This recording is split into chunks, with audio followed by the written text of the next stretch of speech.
CityWorks Expo is a collaborative, co-creative, and multidisciplinary idea exchange and festival conference that happens each fall in Roanoke, Virginia.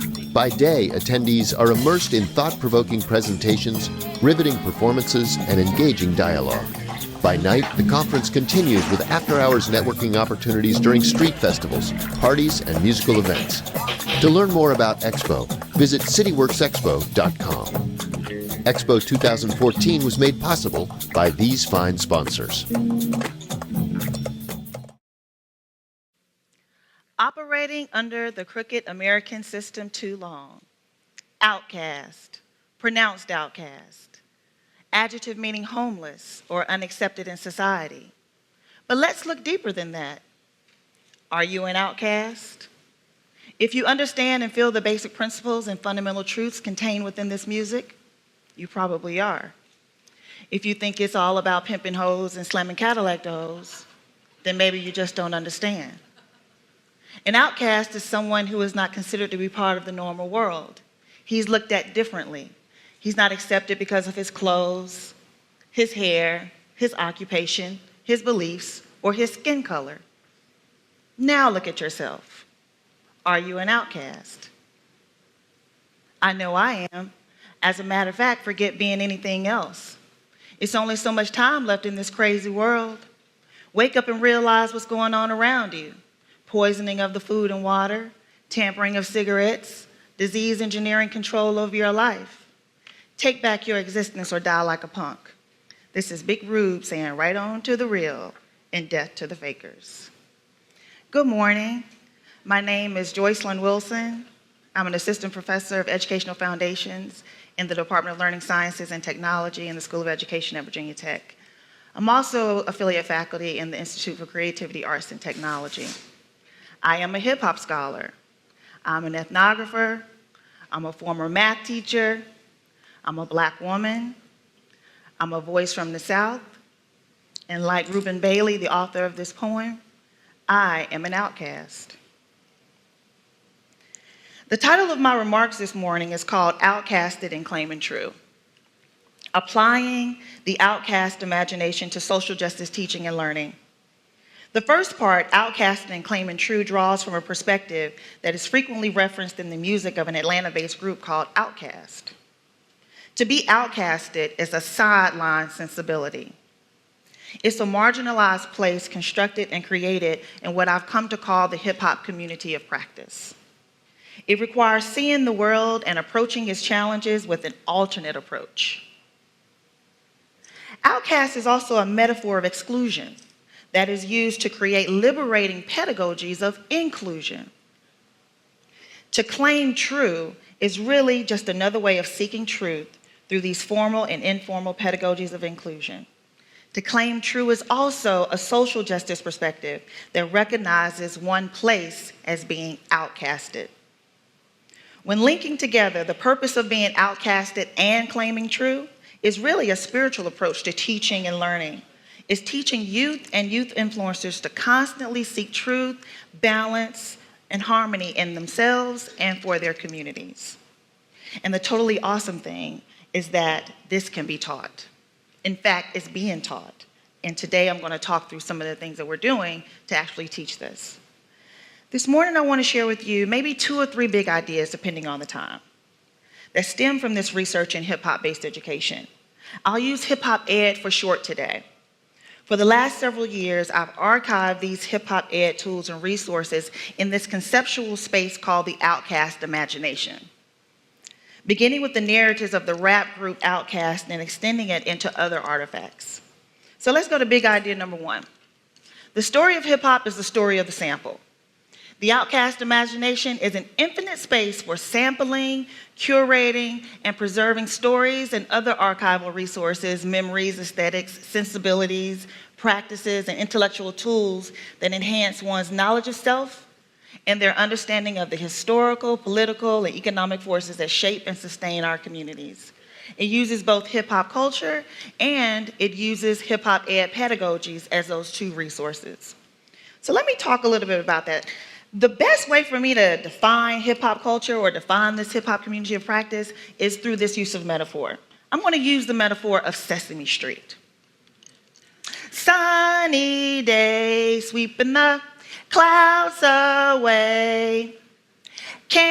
On my way to where the air is sweet. Can you tell me how to get to Sesame Street? Come and play, everything's A-okay. I'm not a singer. Friendly neighbors there, that's where we meet. Can you tell me how to get to Sesame Street? That's the original version. All right. Remember me from way back in the day? Live right around the corner from Benjamin Mays. I'm amazed that we made it this far. A poor black family is all that we are. We should jump on a star for a trace of happiness. My mama doing her best, but she ain't making no progress. Maybe it's a test that we all gotta pass. My situation's making me grow too fast. 13 and a half years old, standing at the bus stop alone in the cold, on my way to be degraded for a fee to help get my family off the street called Sesame. Do you hear what I hear? Do you see what I see when my feet hit the streets? So what you know about Sesame Street? In the Goody version, this version here, the narrator views himself as an outcast who made it out despite the odds of being young, black, poor, the man of the house at 13, working odd jobs to care for his family because his mother is sick. In the original version, there's a sense of innocence, a sense of belonging that seems natural and civil. Perhaps they are the Outkast. Each song asks two very different questions. This one says, hey, can you tell me how to get to Sesame Street? How do I get to this place? The other song says, what do you know about my Sesame Street? The hip hop version is a clever use of a symbol to show the bias in the original version.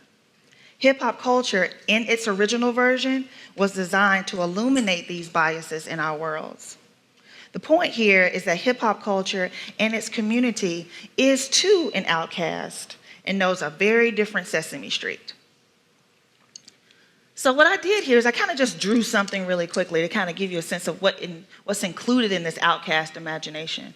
It's a range of resources. Hip hop culture, rapping, DJing, MCing, graffiti art, education, hip hop ed, all the tools that utilizes these practices and aesthetics, they are a part of the OUTKAST imagination, not the other way around, and I'll tell you why. Because if you put the OUTKAST imagination inside hip hop, then you can't use a song like Jeremy by Pearl Jam that talks about a kid being bullied in school. You can't use that in a classroom. You can't use a country song. You can't use a rock song. When you put hip hop inside the OUTKAST imagination, you have way more resources. You have way more artifacts. You have many more texts that you can use. I enjoy this work not only because I'm considered a minority in an already majority space, but I also like it because it takes it off of MTV and it gives its voice back to hip hop as an art form.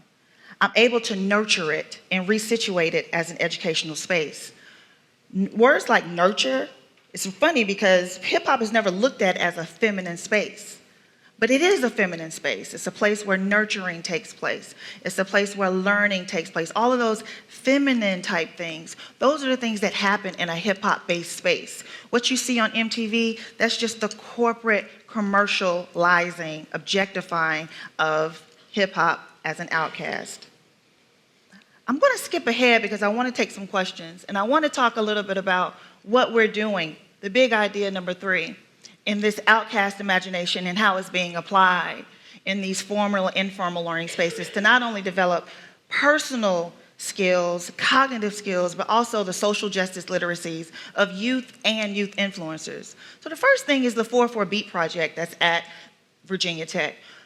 2 years ago, I acquired 5,000 pieces of original vinyl. And this vinyl includes rock music, it includes hip hop music, it includes jazz. It's a range of music that students at Virginia Tech have been cataloging and digitizing and preparing to put into a software called Omeka so that we can create exhibits and other teaching and learning resources around this archive. One of the other things that we're doing there is we've created a virtual space. So this is a virtual space, this is a virtual image of the room where this archive was acquired from. So through a collaboration with the School of Visual Arts, we had a guy named Thomas Tucker, who's one of the PIs on the project, come in and actually scan this room so that a teacher who might be in London, who can't get to Blacksburg, can go online, get the resources that they need, and implement many of these lessons in their classroom. What I'm really, really excited about is our collaboration with the Jefferson Center, the Music Lab. We're starting something called the Hip Hop Project in October, engaging the power of voice. If there are any teachers in the house, anyone who wants to let their students or their children apply for it, we're taking applications right now. It's a collaborative project with the 4-4 Beat Project, Virginia Tech's Institute for Creativity, Arts, and Technology, and the Roanoke City Public Schools. Really, really excited about this. A, because this is about to be my opportunity to work with K through 12 students here in Virginia, being from Atlanta, but then also because this is an opportunity to really put this work to work. So I'm really excited about that. I'm going to stop here. My information is on the screen, and I want to take questions from anybody, given that we have just about 2 more minutes. Are there any questions? Yes.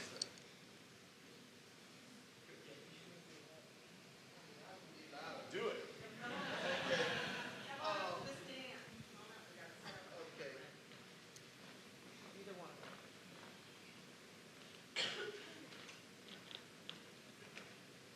Good morning, Marcus E. Huffman, Volunteer Coordinator, City of Roanoke. Sure. My question is related to the anti-hip-hop movement, and I wonder how it is that you can justify to a person who views hip-hop as the deformation of the black culture. How can you explain the benefits of your research, of your passion? I'm sure that you can. I'm just curious to know. I'll do it right now. I mean, part of it comes through projects like the Hip Hop Project. It requires teaching and learning. Just because we've seen what has happened with hip hop, we've seen it happen with rock music, we've seen it happen with jazz, we've seen the corporatization and objectification and commercialization of black culture. So that's not a reason not to utilize the indigenous aspects and elements of hip hop for what they were intended to be in the beginning. And that requires teaching and learning, it requires research, and it requires projects and collaborations with someone such as yourself, with an institution like the Jefferson Center, because these are the collaborators who can get the students together and teach them about the music that they're listening to, and understanding that it's more than just the music, but there's a history behind it, there's a culture behind it, there's an education behind it, and there's a pedagogy behind it, there's a science to it. So that is how I do it. I teach it. That's how I deal with it. I don't get caught up in what the commercial industry says, because actually you can use what's happening in the commercial industry to teach as well, especially when you're working with young girls. You show them what not to do in these types of spaces. So that is the way that I approach teaching and utilizing hip hop and utilizing it as a space for teaching and learning. Okay. Well, I find that very encouraging. Because my position is that in black culture, in the commercial black culture, we unfortunately push or press a very systematic view of black people in general that is detrimental to our race entirely. And I'm very happy to see that you are an educated mind who is trying to break that trend. Mm-hmm. My concern is simply that it would be very difficult to reach a population who is already turned off to the concept of rap because of what they see in commercial in the commercial MTV, BET, you know, what it's doing now. You'd be surprised at how many teachers come into a workshop with that same stereotype and leave saying, "Dag, I didn't even realize that it was way more than that."